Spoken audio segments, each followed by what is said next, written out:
What's going on, everybody? This is Afro Think Tank. Black grandma says white supremacy is a mental illness, and it's the cause of all other mental illnesses. And I'm going to have to agree with grandma, all right? I'm going to have to agree with grandma. Because if you ask yourself why, right? Why is the greatest question you can ever ask in the world. Ever. Why? Because it leads you down a path of discovery to why something is the way that they are. Like, for instance, instead of getting mad at someone, let's say you don't know, disrespecting you for ideological belief, ask yourself, why did they do that? What mechanisms program that individual to view you and your views as adversarial, right? Like, why would a black person get on the internet and make a post saying Pan-Africanism is white supremacy and it's the enemy of black people? Like, what would make a black person in the age of information say something like that, right? What would make a black person, with all the knowledge being available to them, using the same phone that they use to post that crap propaganda, why didn't they use that phone to find the truth, to find the definition of Pan-Africanism? Because you literally can just Google or ChatGPT, what is Pan-Africanism? And by its definition, clearly is not a ideology created by white people. It's clearly not a psyop, right? Like, it's clearly the worst, the opposition to white supremacy. It's their enemy, right? They've called it out in many different government forms. White supremacy's enemy is Pan-Africanism, right? But somehow you can get a black person to come online and put a title over YouTube, Pan-Africanism is the enemy, or go against what is obviously black unity, economic and political development via unification of different ethnic and racial groups, right? Obviously, right? But white supremacy in itself have programmed these black folk, right? White supremacy have programmed these black folks who are unfortunate enough to have to live within their environments, depending on what state they live in, right? Amongst them and their communities, and forced to capitulate in order to survive. A lot of them are like that. If you notice, a lot of the hateful black people who are against black people, they're like, if you notice, just notice that they're all from the West Coast or Midwest.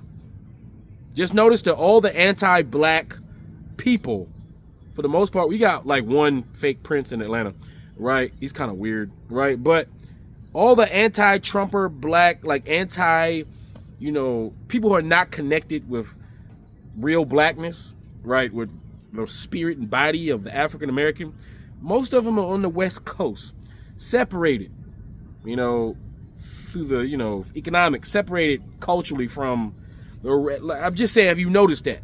Like, just a lot of West Coast black folks are different, right? And a lot of them tend to have the propensity to be xenophobic, even though there are a lot of pro-black West Coasters. So I don't want to, I'm just saying, if you observe the landscape right now, most of the anti-black people are Midwest, Western African Americans, not people like myself who grew up amongst African Americans, right? And so, we can see it better than they can see it, right? Because they believe from their worldview that they're correct, right? But they can't see, a lot of these black folk, they don't even have a black worldview, right? Because they're stuck in white supremacy and institutionalized white supremacy. That's already a mental illness, right? Right? And because of that, right, they are distorted in life or shunned from their community.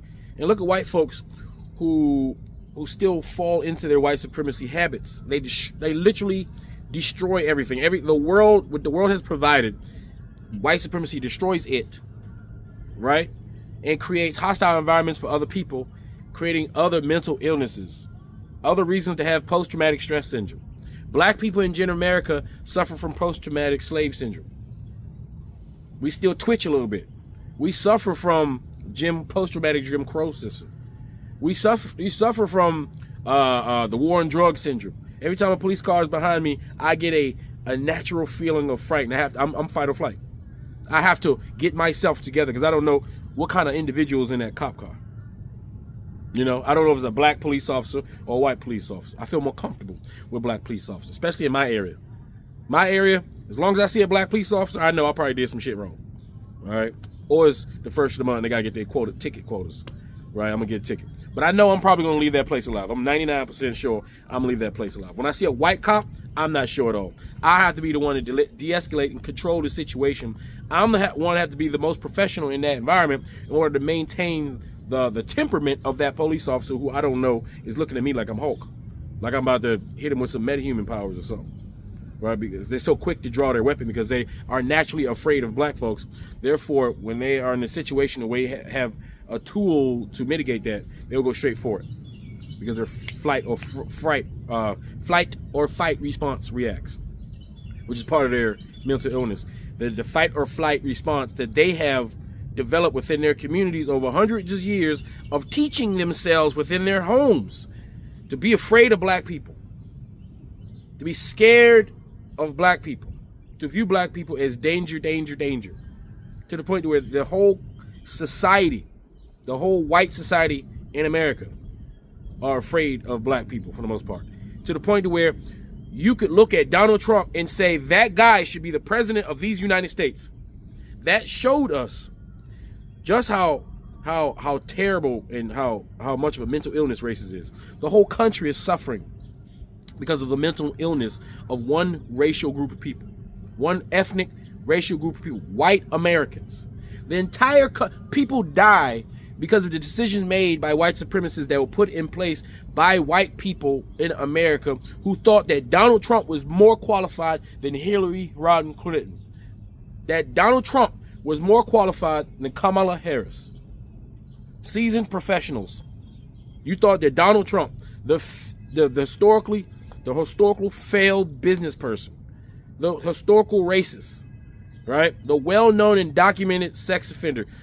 Right, white supremacy is so debilitating, it made 80 million people in this country say that person should run the entire country. That person should have the keys to the nuclear codes. That person should have access to the most powerful weapons on the planet. That person should have access to the most powerful military on the planet. That person should have access to the most robust economy on the planet. That person should be dealing with our foreign policy and our domestic policy. That person should be dealing with our domestic business. Y'all, mental racism is so mentally debilitating that many white people thought that was a good idea.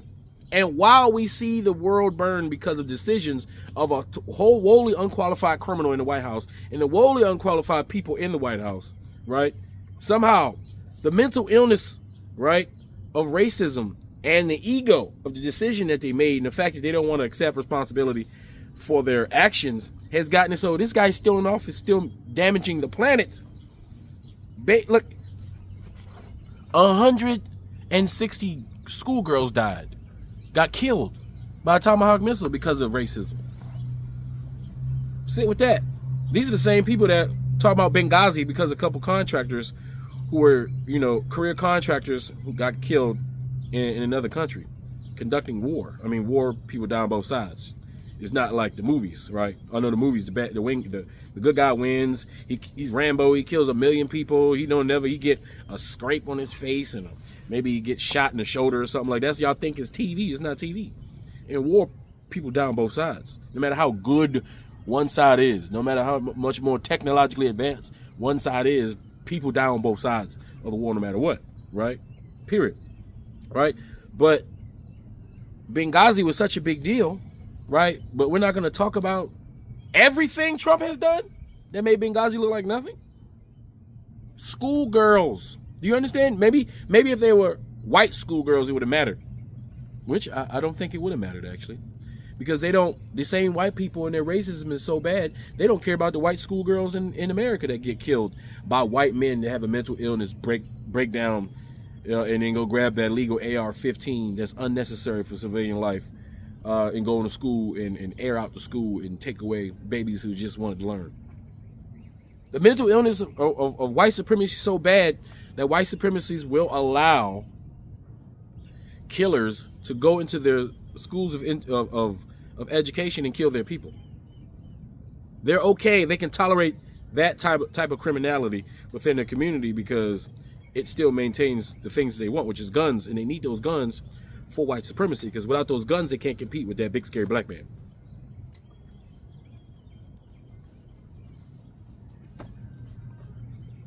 White supremacy is the worst mental virus in the history of mankind, and it needs to be destroyed.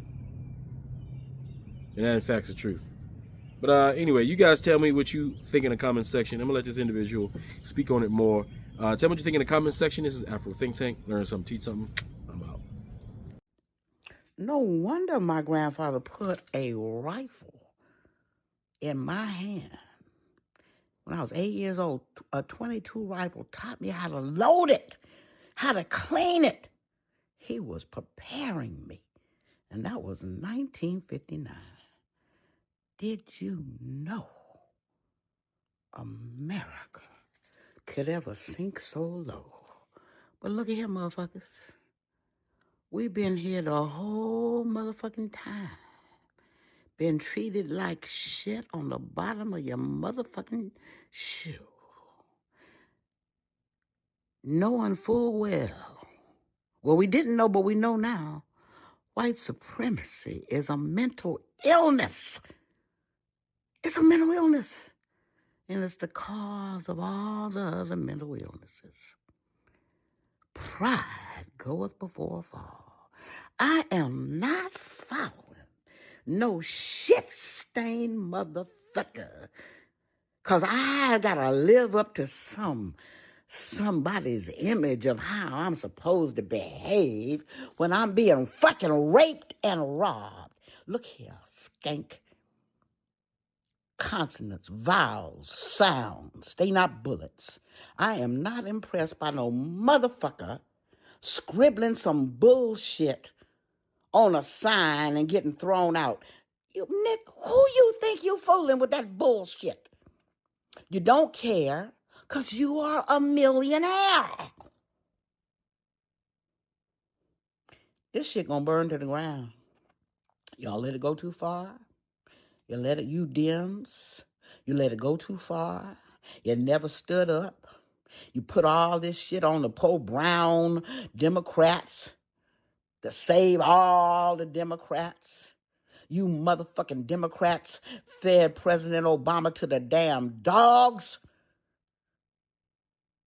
He got the Jackie Robinson of treatment.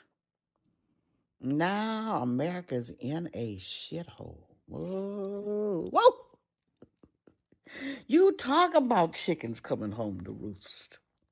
Yeah. I'm going to give you this analogy. You do with it what you want. Let's say a man is in egg production. And he raises white chickens, makes white eggs. Cool.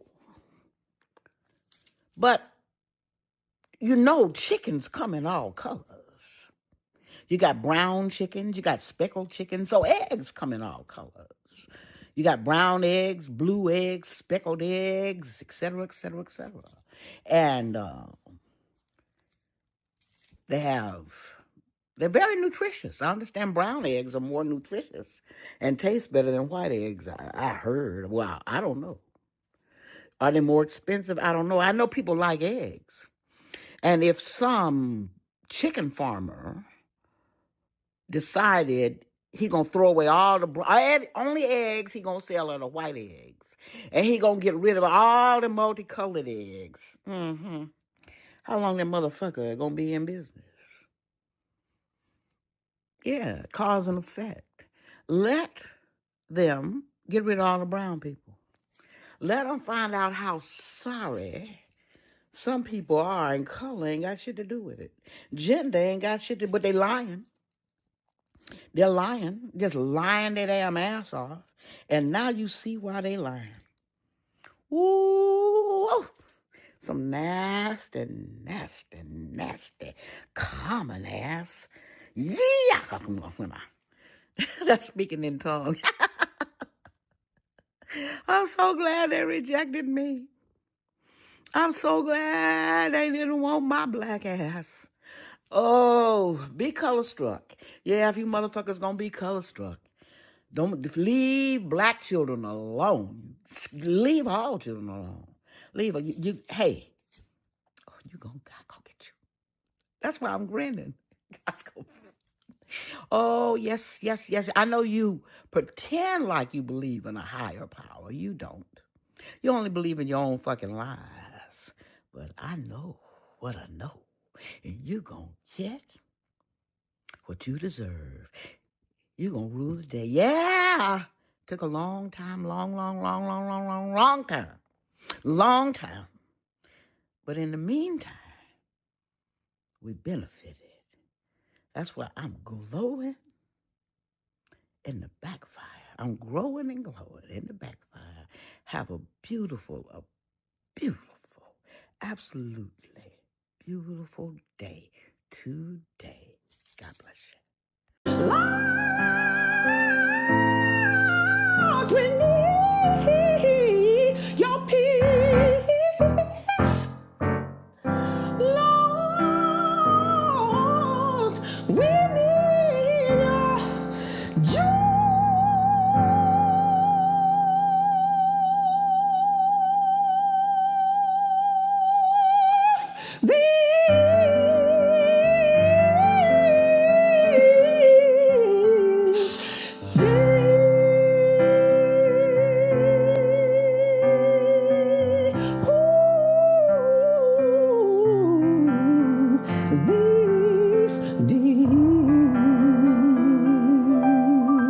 And the doors of the church are open.